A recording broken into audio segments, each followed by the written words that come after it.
कैसे आप सब लोग। और आज से हम शुरू कर रहे हैं क्लास 9 साइंस और आज हम पढ़ रहे हैं chapter 1 matter in our surroundings. तो चलिए हम इस चैप्टर को शुरू करते हैं। तो फिर इंट्रोडक्शन में जैसे हम आपको हर वीडियो में बताते हैं कि हमारे जो सराउंडिंग्स है उसमें जो जितनी चीज़ें हैं उनको हम कहेंगे मैटर। तो फ्रेंड्स ये पॉइंट आपको नोट कर लेना। जो इसमें आप सोच सकते हैं फूड आ जाएगा, व्हीकल्स, गैजेट, जितनी भी चीज़ें हम यूज़ करते हैं वो हो जाएगा मैटर में। तो बस ये जो थिंग्स जो हैं वो कुछ स्पेस भी ऑक्यूपाई करेंगे, उनका कुछ स्पेस भी होगा और उनका कुछ मास और वॉल्यूम भी होगा। जैसे फ्रेंड्स क्लासरूम्स में बेंचेस रहती हैं तो उनका भी कोई स्पेस और वॉल्यूम होता ही है। तो फ्रेंड्स इंडियन फिलोसोफर्स के अनुसार ये जो है वो एयर, वाटर, सॉइल, फायर, ये सब एलिमेंट्स से बने हैं। ये सब 5 तत्वों से ही बने हैं मैटर। तो फ्रेंड्स ये यहाँ पर आपको इस फोटो से भी दर्शाने की कोशिश करें। जैसे ये बेंच है वो water, fire, sky, soil, air, इन्हीं में से 5 तत्वों से ही सारी चीज़ें बनी हैं। अब हम देखते हैं फ्रेंड्स मैटर की प्रॉपर्टीज़ क्या है।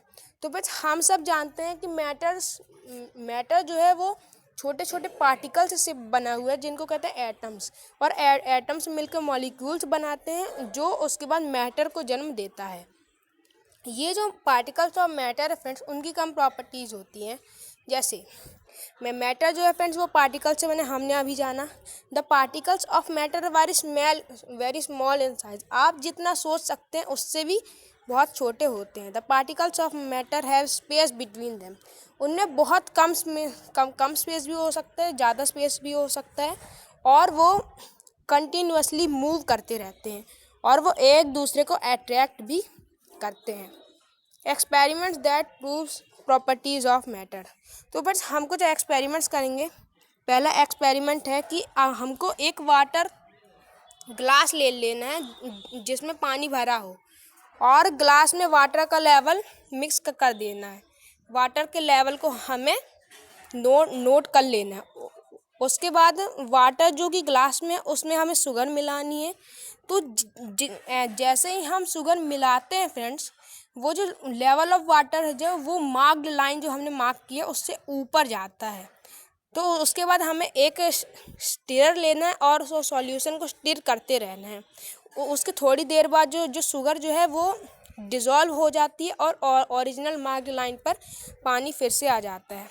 तो फिर इस एक्सपेरिमेंट से हम प्रूव कर सकते हैं कि जो टिनी पार्टिकल्स जो हैं वो जो मैटर जो है वो टिनी पार्टिकल्स से बना है। इसीलिए जो शुगर के पार्टिकल्स थे वो वाटर के पार्टिकल्स के बीच में एडजस्ट हो गए।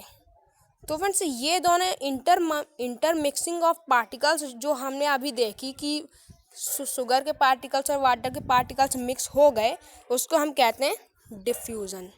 अब हम देखते हैं फ्रेंड्स इससे हम क्या प्रूव कर पाए।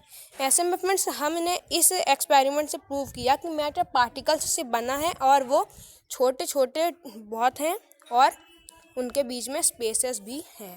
अब हम देखते हैं फ्रेंड्स एक्सपेरिमेंट 2। एक्सपेरिमेंट 2 फ्रेंड्स बहुत ही आसान है। हमें एक वाटर का बीकर लेना है और उसमें कुछ सम सीड्स ऑफ पल्सेस डाल देनी है। आप बाद में जब हम ऑब्जर्व करेंगे फ्रेंड्स हम देखेंगे कि जो सीड्स हैं वो मोशन में एक जिग जैग ऐसे घूम रहे हैं। तो इस मोशन को हम ब्राउनियन मोशन कहते हैं फ्रेंड्स। ये जो एक्सपेरिमेंट्स हैं फ्रेंड्स वो हमें प्रूव करता है कि जो मैटर के जो पार्टिकल्स हैं वो कंटिन्यूअसली मूव करते रहते हैं। और अगर हम फ्रेंड्स पानी को गर्म कर देंगे तो वो और जल्दी मूव करने लगेंगे। इसका मतलब उनमें एक एनर्जी होती है, काइनेटिक एनर्जी फ्रेंड्स। जैसे हम टेम्परेचर बढ़ाएंगे तो वो भी मूव करेंगे। अब हम देखते हैं स्टेट्स ऑफ मैटर। तो फिर स्टेट्स ऑफ मैटर आप पहले से ही पढ़ते आए हैं, जैसे सॉलिड, लिक्विड और गैस। अब हम देखते हैं सॉलिड स्टेट क्या होता है। तो मैं सॉलिड स्टेट जो है फ्रेंड्स उसमें एक डेफिनेट शेप होता है क्योंकि उनके जो बीच के जो एटम्स हैं मॉलिक्यूल्स हैं उनका फोर्स ऑफ अट्रैक्शन बहुत ज़्यादा होता है और उनकी डिस्टिंक्ट बाउंड्रीज भी होती है फ्रेंड्स। जैसे ये मान लीजिए कोई सॉलिड है तो उसकी ये डिस्टिंक्ट बाउंड्रीज हैं। उनका एक फिक्स्ड वॉल्यूम भी होता है फ्रेंड्स और वो फ्लो नहीं कर सकते।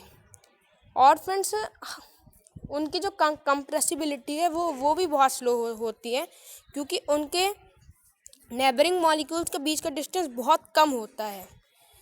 वो फ्रेंड्स अपने शेप को होल्ड करके रखते हैं जब हम उनके ऊपर कोई फोर्स लगाते हैं। तो फ्रेंड्स जैसे हमने किसी के ऊपर फोर्स लगाया तो वो टूट जाएंगे, लेकिन हम सॉलिड्स के शेप को बदल नहीं सकते हैं और उनमें कोई भी डिफ्यूज़न नहीं होता है कि हम सॉलिड्स को मिक्स कर दें। अभी हमने फ्रेंड्स सॉलिड स्टेट के बारे में जाना, अब हम देखते हैं फ्रेंड्स लिक्विड स्टेट। तो फ्रेंड्स लिक्विड स्टेट जैसे कि आप देख ही सकते हैं, उनका कोई डेफिनेट शेप नहीं होता और वो जिस भी कंटेनर में हम रख देते हैं वो उसी का स्थान ले लेते हैं। और इसमें फ्रेंड्स डेफिनेट वॉल्यूम होता है फ्रेंड्स, लेकिन डेफिनेट वो वॉल्यूम होता है क्योंकि inter molecular force of attraction जो है वो थोड़ा कम होता है, क्योंकि फ्रेंड्स उनके बीच का जो मॉलिक्यूल के बीच का जो डिस्टेंस है वो भी ज़्यादा होता है, तो उनका जो बीच का फोर्स रहता है वो कम रहता है। वो फ्रेंड्स हाई लेवल से लो लेवल तक फ्लो कर सकते हैं, जैसा कि आप जानते ही हैं। और फ्रेंड्स लिक्विड जो है वो कंप्रेसिबल होता है due to larger distance between the neighbouring molecules. वो सॉलिड से ज़्यादा कंप्रेसिबल होते हैं लेकिन गैस से कम फ्रेंड्स। और फ्रेंड्स उनमें डेंसिटी भी बहुत कम होती है, और जो लिक्विड जो है फ्रेंड्स वो एक दूसरे के साथ अच्छे से मिक्स हो जाती है क्योंकि उनके बीच में स्पेस होता है। हम देखते हैं फ्रेंड्स गैसियस स्टेट। तो फ्रेंड्स गैसियस स्टेट जैसा कि आप जानते हैं उनका कोई भी शेप नहीं होता है, और हम उनको जिस भी कंटेनर में डाल देंगे वो उसी का शेप ले लेंगी। उनमें कोई डेफिनेट वॉल्यूम भी नहीं होता है फ्रेंड्स, क्योंकि उनके जो मॉलिक्यूल के बीच में जो फोर्स है वो भी बहुत कम होता है, और वो रिजिड भी नहीं होते हैं। They are easily compressible due to excess space between the particles of gas which compresses on applying pressure. तो फ्रेंड्स वो हाईली कंप्रेसिबल होते हैं। जैसे फ्रेंड्स हम एक बहुत ज़्यादा गैस को एक छोटे से ही गैस सिलेंडर में प्रेशर अप्लाई करके भर देते हैं। They can easily undergo diffusion due to fact that molecules in a gas moves at a very fast rate. तो फ्रेंड्स गैस में बहुत जल्दी फैल जाती है। जैसे बस अगरबत्ती की जो सुगंध रहती है वो बहुत जल्दी ही फैल जाती है, क्योंकि उनके जो पार्टिकल्स के वो बहुत जल्दी फास्ट मूव करते हैं, इसीलिए उनमें डिफ्यूज़न रेट भी बहुत ज़्यादा होता है। और फ्रेंड्स वो सारी डायरेक्शंस में ही फ्लो कर सकते हैं। अब हम देखते हैं friends change of state of matter due to effect of temperature. हमने फ्रेंड्स अभी तीनों स्टेट्स ऑफ मैटर को जाना, अब हम जानेंगे कि वो कैसे इंटरचेंज होते रहते हैं। तो फ्रेंड्स हम इस फैक्ट से आप पहले जानते हैं, मैं आपको बता देता हूँ कि kinetic energy of the particles of a matter के जो पार्टिकल्स हैं उनकी जो काइनेटिक एनर्जी है वो टेम्परेचर के साथ बढ़ जाती है। ऐसे में फ्रेंड्स काइनेटिक एनर्जी अगर बढ़ती है तो वो ज़्यादा स्पीड से वाइब्रेट करने लगते हैं। The energy provided by the application of heat breaks the force of attraction between the particles. ऐसे फ्रेंड्स हीट जो है वो बीच के फोर्स ऑफ अट्रैक्शन को तोड़ देती है, और वो जो मॉलिक्यूल्स हैं वो अपनी पोजीशन छोड़ देते हैं और फ्रीली मूव करने लगते हैं। उसके बाद फ्रेंड्स सॉलिड एक ऐसा फेज़ आता है कि वो जो टेम्परेचर है वो इतना ज़्यादा बढ़ा दिया जाता है कि जो सॉलिड है वो लिक्विड में कन्वर्ट हो जाता है। The temperature at which a solid melts and converts into liquid at atmospheric pressure is termed as melting point। तो फ्रेंड्स वह पॉइंट जिसमें सॉलिड लिक्विड बन जाता है उसको हम मेल्टिंग पॉइंट कहते हैं। ये आप याद रख लीजिएगा, इस पॉइंट बहुत इंपॉर्टेंट है, नोट कर लीजिएगा। अब हम देखते हैं फ्रेंड्स बॉइलिंग पॉइंट क्या होता है। तो फ्रेंड्स आप जानते होंगे कि 0 डिग्री सेल्सियस पे पानी जो है वो भाप बन जाता है। तो फिर particles of water possess greater kinetic energy at 0 degree Celsius. माफ़ कीजिएगा फ्रेंड्स, 0 डिग्री सेल्सियस पर पानी जो है वो बर्फ़ बन जाता है। अभी हम देख रहे हैं बॉइलिंग पॉइंट फ्रेंड्स। तो फ्रेंड्स बॉइलिंग पॉइंट जो है particles of water possess great kinetic energy at 0 degree Celsius. 0 degree Celsius में फ्रेंड्स पार्टिकल्स ऑफ वाटर जो हैं उनमें बहुत सारी काइनेटिक एनर्जी आ जाती है। On application of more heat the particles of water starts moving faster.